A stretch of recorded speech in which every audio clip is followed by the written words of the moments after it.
तर हे आहेत सांडगे बघा. पूर्वजांनी आपल्या हा सांडगा हा पदार्थ उन्हाळ्यामध्ये मटकीची डाळ बारीक त्याचं पीठ बनवून मळून त्यापासून बनवलं जातं हे सांडगं. तर ह्या सांडग्याचं भाजी आपण पावसाळ्यामध्ये जेव्हा आपल्याला भाज्या मिळत नाही तेव्हा खूप छान आणि चविष्ट अशी भाजी आपण करून खाऊ शकतो.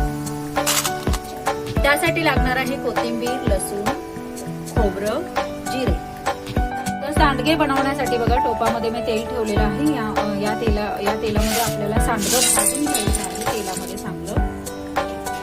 तर या पद्धतीने हे सांडगं थोडंसं हलकं ब्राऊन होईपर्यंत भाजायचं आहे. हे हलके ब्राऊन असे सांडगे भाजून तयार आहेत. चला तर मग आता याची भाजी कशी बनवायची आपण पाहूया. यामध्ये आपण आता कांदा भाजून घेणार आहोत. यामध्ये फोडणीसाठी कढीपत्ता,